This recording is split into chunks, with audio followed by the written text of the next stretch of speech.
Joining me now is author and political commentator Shamika Michelle. When God looked at man, he said it's not good for man to be alone. He gave him a woman. He didn't give him a village. He didn't give him the community. He said, be fruitful and multiply to this man and this woman. So it's supposed to be God, husband, wife. If you always do what you've always done, you will always get what you've always got.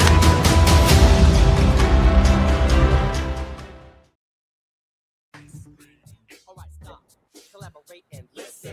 I sit back with my friend who invented something. Grabs a hold of me tightly, flow like a hawk daily and nightly. Will it ever stop? Yo, I don't know. Turn off the lights and I'll glow. To the extreme, I rock a mic like a vandal. Light up the stage and wax a chump like a candle. Dance. Crush a speaker that booms. I'm killing your brain like a poisonous mushroom. Deadly. When I play a dope melody, anything less than the best is a felony. Love it.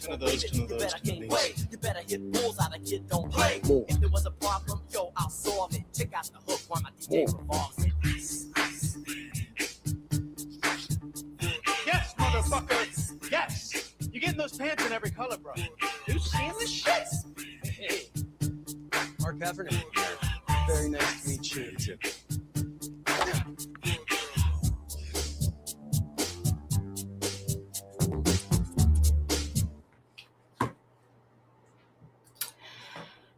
Hello and happy Wednesday. Welcome to Shaking My Head with Shamika Michelle. I am your host, Shamika Michelle. Now, usually when tragedy strikes, most of us expect grief to look a certain way. We want tears. We want to see sadness. We expect withdrawal. I can remember August 23rd, 2020. I got a call asking, is it true? Did your best friend's son, was he killed? I heard he was killed last night. And I hadn't gotten a call. So I was hoping it wasn't true. Come to find out, they tried to call me, I don't know, I guess in all of the chaos and all of the dismay and the distraught, they called or texted the wrong number. And so when I called another one of her best friends, I said, is it true? And she was crying and she said, yes. And I just immediately began to sob. And I said, I'm on my way. When I got to her house, she was in the bed. I reached over and I hugged her and she just broke down crying. And I just laid there with her in the bed.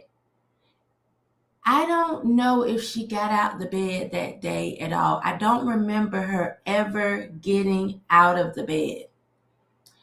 Granted, her son was only 15 years old, but still, it was an unexpected, heinous death.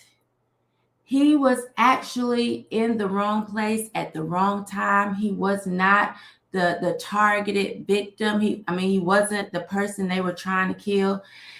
And it was just so unfortunate. But I remember just the body shaking sobs as I held her.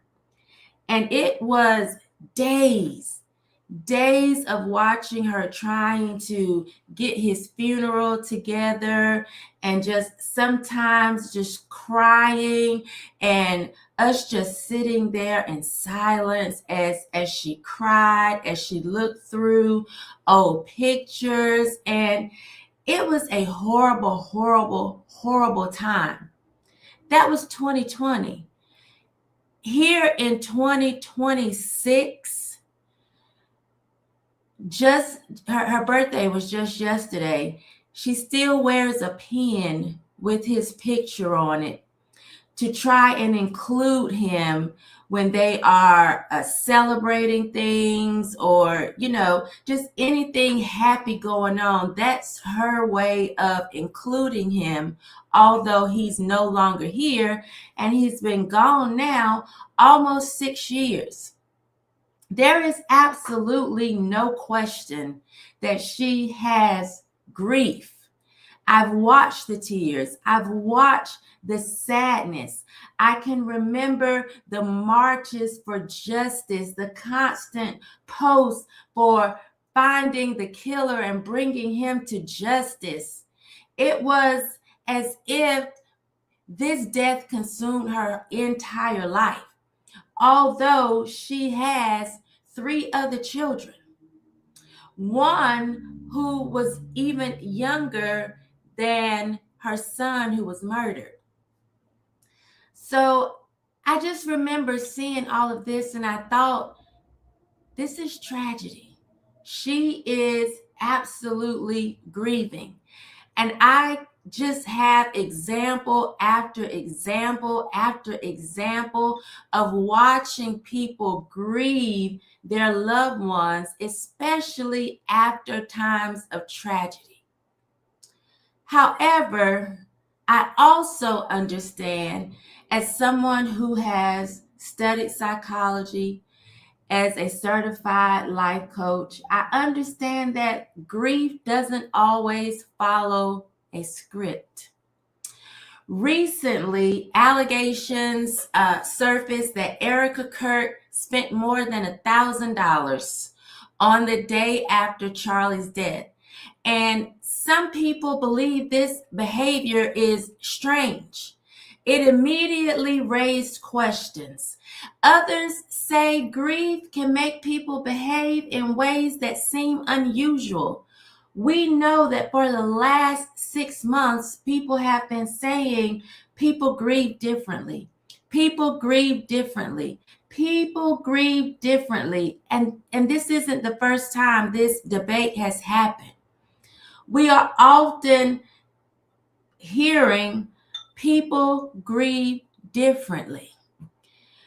I'm going to parallel this with the Menendez brothers because I was actually alive during the first trial. I remember hearing about the case, the salaciousness of it. You couldn't be in America during that time and not have heard about the case of the Menendez brothers.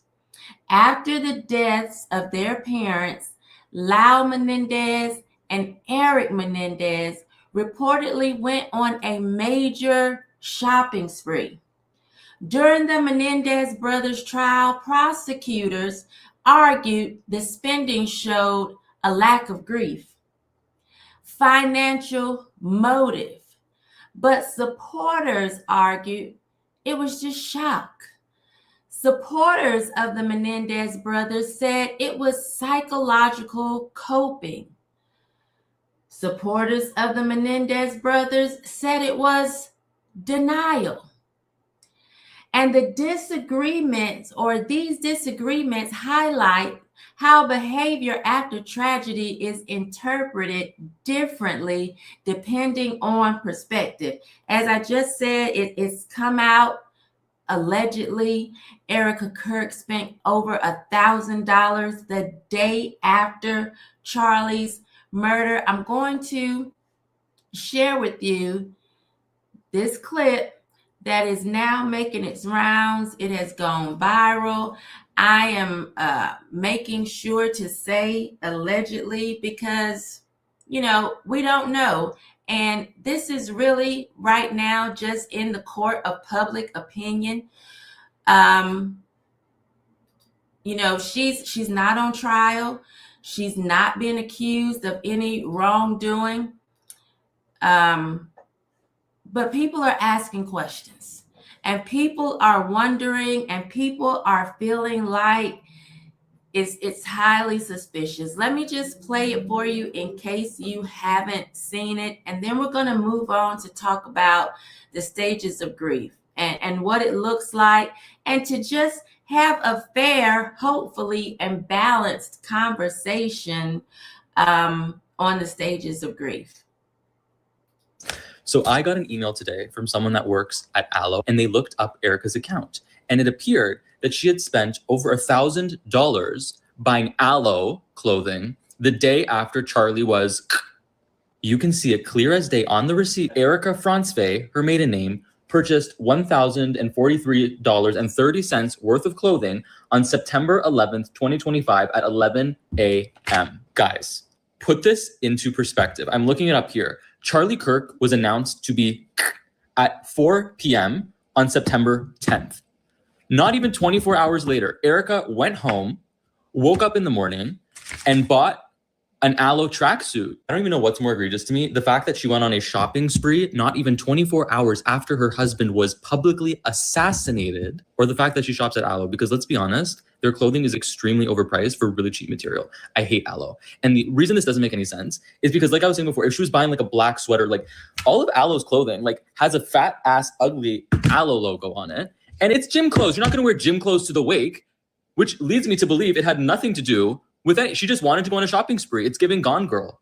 Like, please tell me I'm not crazy. And like, this is not the most insane thing you've ever heard. And if you don't believe me that this is true, the third screenshot I have, it has her mailing address on it, and it has her email and her information, which I have verified. It is her. So do not make me release that, because I'm not going to leak someone's address. I don't care who they are. I'm not doing that. But like, the facts are the facts. She went on a shopping spree.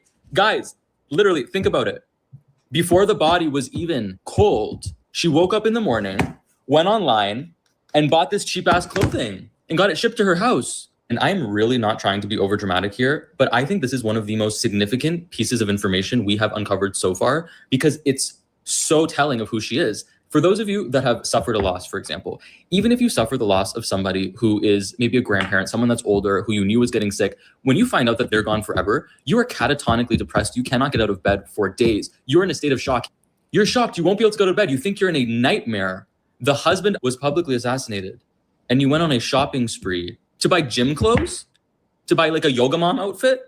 This is a better life from scars.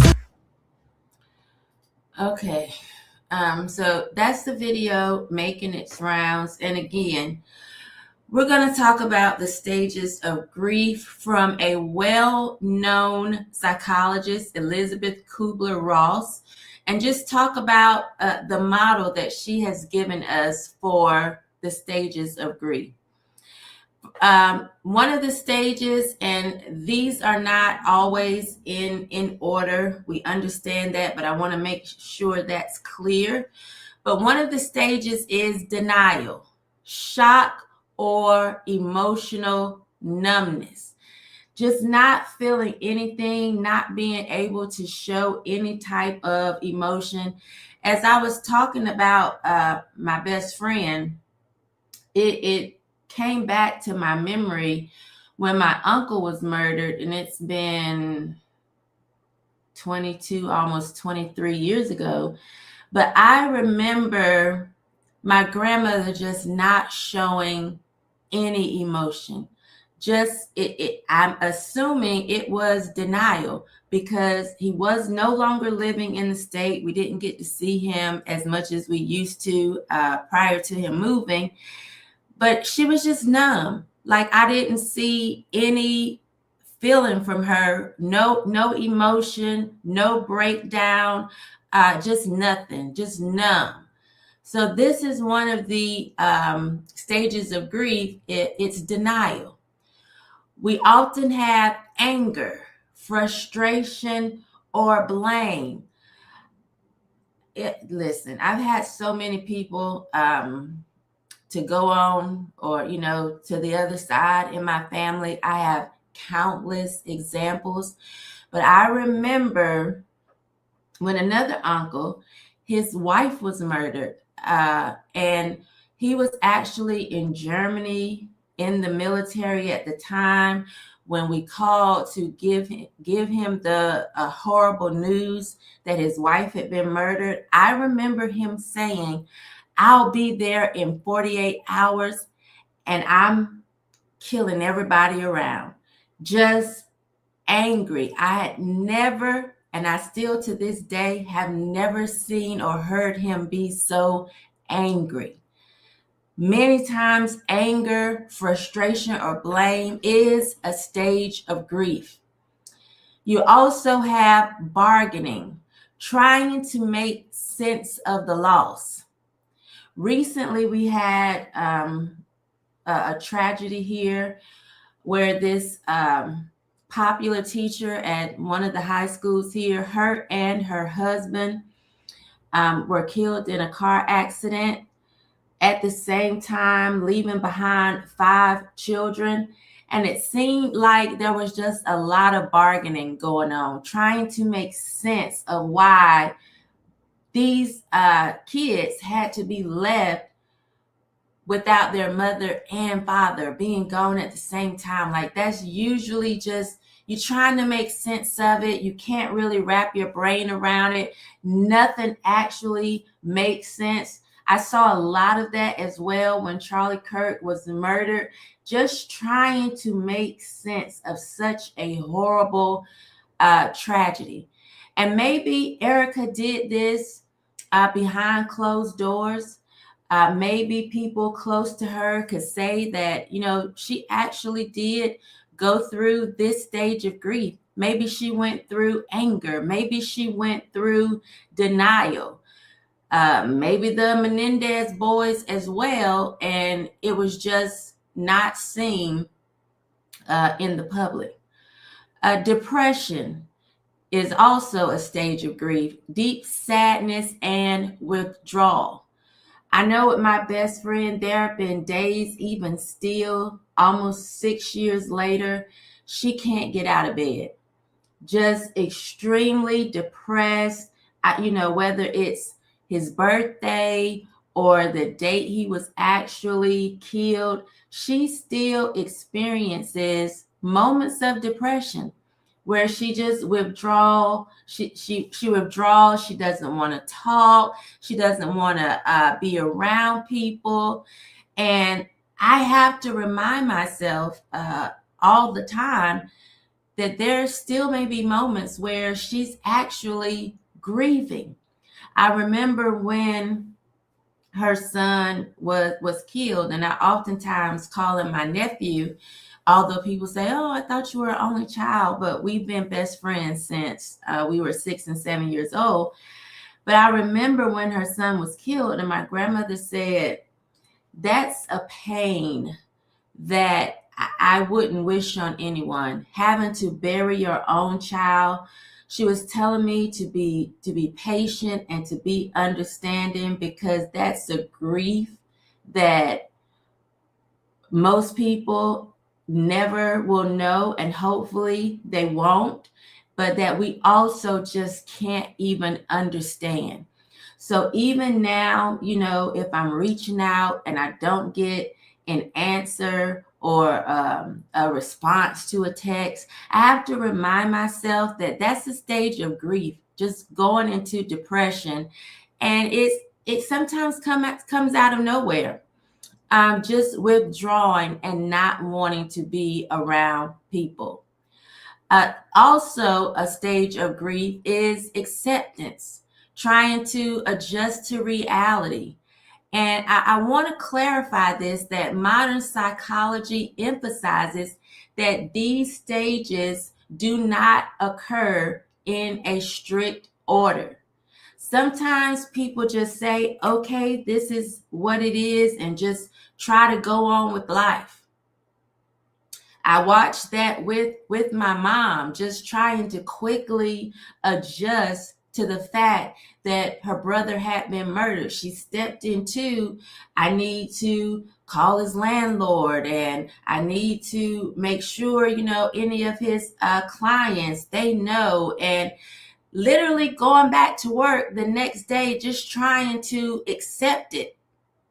So much so that I was thinking, well, if everybody else is just, going along as usual, I guess I should go back to work until we figure out, when the services are going to be, and yada, yada, yada. But these are all stages of grief that most of us are used to seeing.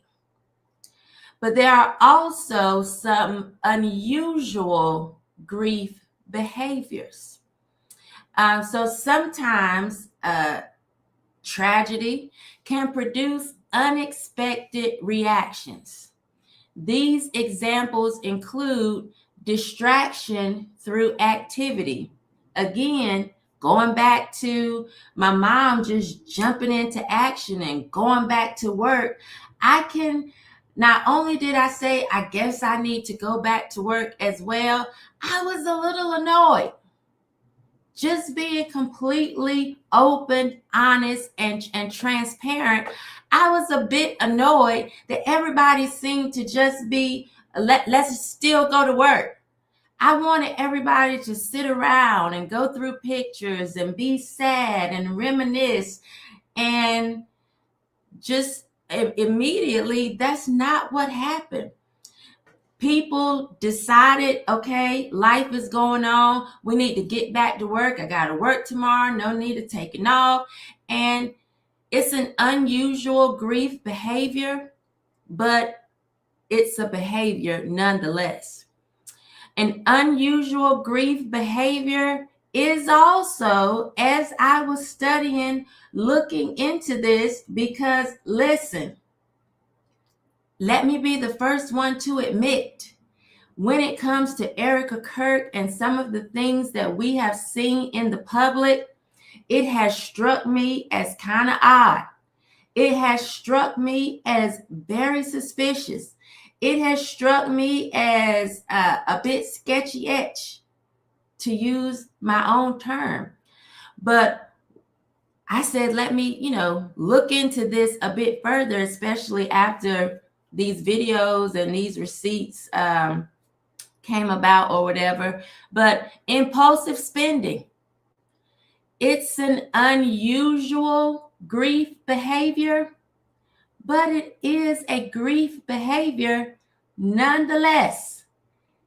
Impulsive spending. Now,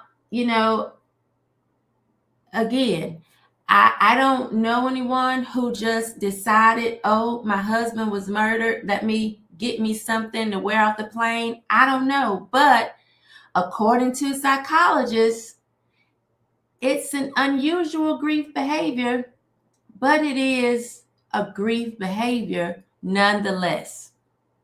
We talked about emotional numbness. That's also sometimes unusual for a lot of people. Attempts to maintain normal routines. This showed when my mom just decided she was going to work the next day. My uncle was murdered on a Sunday. I'm going to work the next day. Her brother, I didn't understand it because I had already contacted my job and said, listen, because I was supposed to, at least with the second uncle, I was supposed to fly out to Nashville, and I said, cancel the flight. I can't come. And then when everybody else just seemed to, go back to their normal routine, now I was upset and I was irritated, but I said, well, looks like I can come. If everybody else is working, I guess I might as well too. It's an unusual grief behavior, but it is a documented behavior for someone who's grieving. Avoidance of painful emotion. And I have to say, I think the attempts to maintain normal routines, emotional numbness, can be an attempt to avoid the painful emotions, just not wanting to deal with the tragedy at hand. Just block it out any way that I can, by eating, by sitting around laughing, by not talking about what happened. There's so many ways that people try to avoid it, and that can be seen as well as an unusual grief behavior.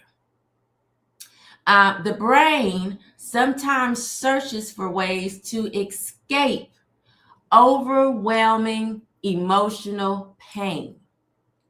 And that's not just dealing with death, but anything that is causing you emotional turmoil. Many times the brain will try and find ways to escape that so that you aren't feeling that or having to deal with the consequences or the fallout of actually doing that. And we understand that sometimes this behavior can mislead investigators. There are some famous examples where this type of behavior misled investigators. We have the Richard Jewell case. Richard Jewell was initially suspected in the Centennial Olympic Park bombing, partly because his behavior seemed unusual. He was later completely cleared. The Amanda Knox case. Amanda Knox faced suspicion after the murder of Meredith Kercher, partly because her demeanor did not match expectations of grief. Years later, she was acquitted. These cases show that behavior alone can sometimes mislead investigators as well as the public. Again, just trying to look at this fair and balanced because it keeps coming up. It keeps dominating my timeline. And just trying to have a fair discussion about it. What actually matters or what investigators actually look at when it comes to examining the difference between behavior and evidence, investigators usually focus on financial motives. I'm going to let that fall where it may. Communication records, timelines, forensic evidence, which is a big deal and very important, and witness testimony. Post-tragedy behavior may raise questions, but it rarely proves anything on its own. So many people were just really upset with Candace Owens for doing The Bride of Charlie. They've been so mad at Candace for asking questions that they believe only fuel the public's suspicion. I think in many cases, Candace doesn't have a lot to do with the public suspicion. I think that people just experiencing life and having their own examples and being used to what they see as grief and not seeing that is more of what's fueling the suspicions and the questions. But as Matt Walsh pointed out, there's nothing about this that has led to a criminal investigation or, saying a crime has been committed and she needs to be charged or thrown in prison. That's an absolute fact. But I think that we are just really gaslighting people when we act as if it's not a thing to see someone who has experienced a tragedy and question whether or not it's grief or guilt based on the actions that we're seeing or the behavior. Because the public does, no matter how much you disagree or you dislike it, the public does judge grief. It just is. This is the psychology behind human behavior. Humans expect grief to look like sadness. We expect grief to look like tears. We expect grief to look like withdrawal. We're humans. That's just what it is. We don't expect grief to look like shopping sprees, though, according to psychologists, it can. We don't expect grief to look like fireworks or the recreation of tents where our loved ones or our loved one was murdered. That's not what we expect. So even the behavior from the public is expected. It's normal. This is normal behavior because we are humans. And when people behave differently, suspicion increases. So while people are trying to demonize people and call them satanic because they're looking at things a certain way, psychologists say it's human behavior. When it comes to grief, we expect what we expect. And when we get something we don't expect, even if psychologists say it's an unusual grief behavior, but a behavior nonetheless, we're looking at it with a side eye because we are human, not because we are demonic, not because we are satanic, not because people are trying to be divisive, or because people just want to ruin the midterms, or that people are just now anti-MAGA or anti-Semitic. Everything that we label it as, psychologists say, no, it's just human. It is human for people to be suspicious of a grieving widow who is not showing what we understand normally as grief. I know this isn't going to change the accusations of people being demonic. People are going to still say what they want, feel what they want, because they're humans as well.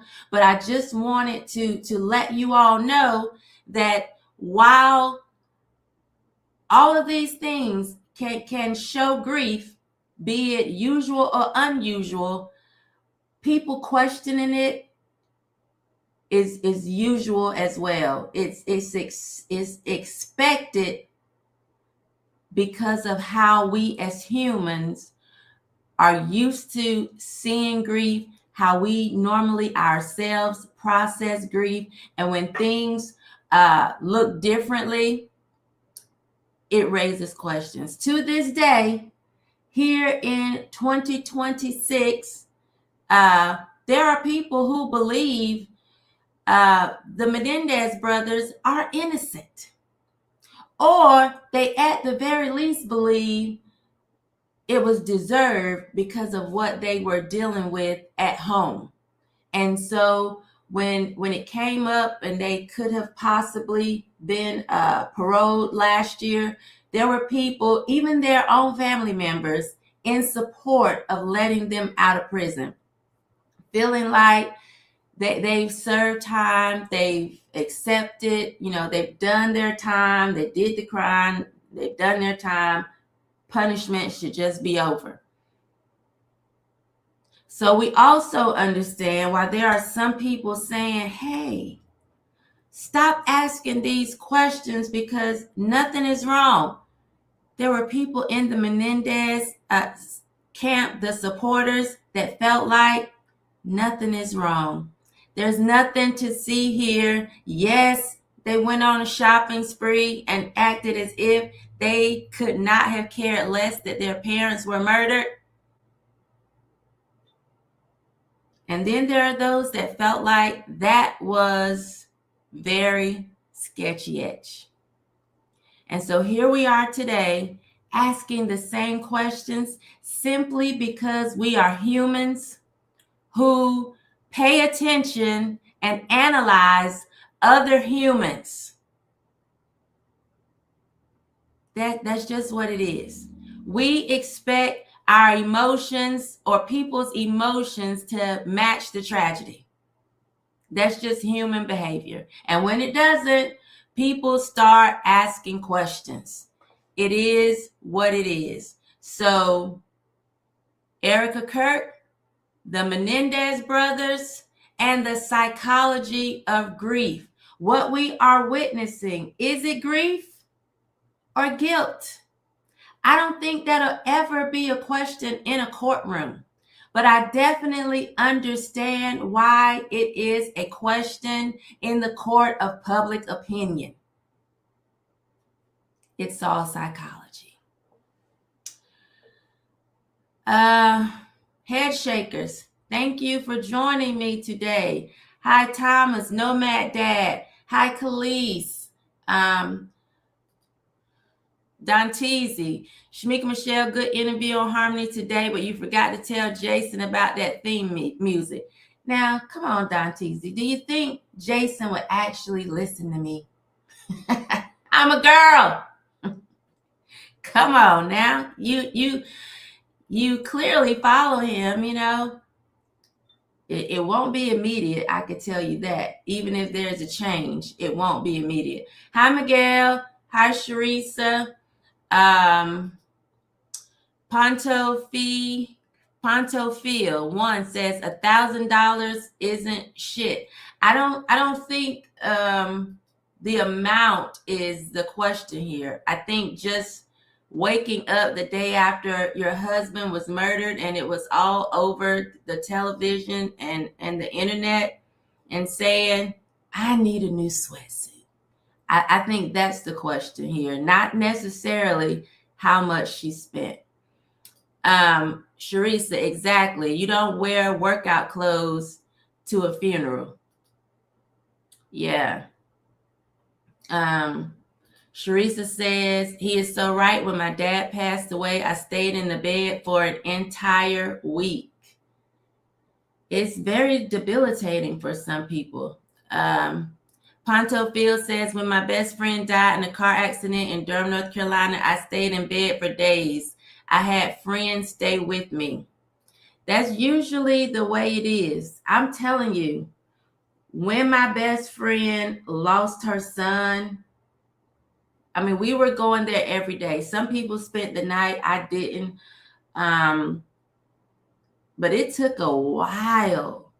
She did gather herself together to, be at the funeral, and, hair was done, makeup was done, but she's still grieving to this day. Ponto Field. I wonder if Ponto Field says, recently my aunt died unexpectedly and I didn't shed a tear. My aunt died recently too, and honestly, I'm not gonna say that because my family's probably watching. I'm gonna hold my comment, Ponto Field. I'm gonna hold it. Miguel, did I say thank you for being here? Pete, thank you for being here. Pete said, well, the Menendez bros did the killing. Yes, they did. Yes, they did. Thomas says some people crawl inside a bottle and never come out. That is true. The alcohol they use to ease the pain. Miguel says, no, she's going through all that tithing money that TPUSA generates every day. That's what Erika likes going through. Yeah, I did mention financial incentive. Y'all aren't gonna get me to. I'm not gonna do it. Do it for the vine. I ain't gonna do it. Do it for the vine. I ain't gonna do it. Stacy says, I am definitely skeptical of Erika, but I don't think this proves anything. We have to consider that one of her assistants could have been using her credit card to order things for her. She may have had to leave home abruptly when he died and did not have anything with her to wear. That's a good thought as well, Stacy. Now, why she wouldn't have nothing to wear, though? I don't know. Like, you know, she don't got no jeans and a sweatshirt. You know, just, I don't know about nothing to wear. But I definitely agree that it could have been an assistant just, you know, jumping in and saying, hey, you got to have the right thing to get off the plane. Gabrielle, I laughed throughout my late husband's service with tears streaming down my face. It was weird, but I couldn't help it. Oh, my grandmother wore all white to her husband's funeral. And I was like, why would you wear all white? Sharisa says, can you grieve someone still living? I think that you can, especially when there's a separation. A lot of times we hear that people can go through stages of grief from a divorce, which is why I get so frustrated when I see women celebrating with the cake and they're chopping off the groom's head. And I'm thinking, what are they celebrating? This is a sad occasion. But I mean, maybe for some, that is grief. But yes, you can grieve someone who is still alive, especially if the relationship has shifted and they are no longer around anymore. Miguel says, it's too bad they don't have the old school malt liquors anymore. The Schlitz, I never could say that right. Bull or Billy D. Williams Country Club malt liquor. That's the stuff as a teen we drank. We drank Cisco, Mad Dog 2020 as teens. I don't even know how we could still think straight after drinking that Cisco. And it was something else. What was the clear one we started drinking? Sharisa, do you remember the name of the clear liquor or drink they sold in the stores? It looked like Sprite, and we just used to turn it up. I cannot remember the name. Sharisa, that's why I love this show. I promise you I learned something to make me a better individual. Thanks, Shamika, for the different steps of grief. You're always welcome. Nomad Dad, thank you so much for the super chat. Grief is individual and complicated. Yes, it is. Zima, yes, that's what it was, Thomas. Thank you so much. It was Zima. I remember us turning that up. And yes, Pete, the Mad Dog 2020. And it had it came in like the different colors depending on the flavor. Yes, Zima, that's what it was, y'all. I don't know why it's not on the market anymore. I don't know how we survived, but honestly, I don't know how Generation X survived a lot of things. I really don't know how we did, because, you know, we went through some things. We were like tests, but here we are. We survived it, and we survived another episode of Shaking My Head, because when I saw these receipts, my initial thought was,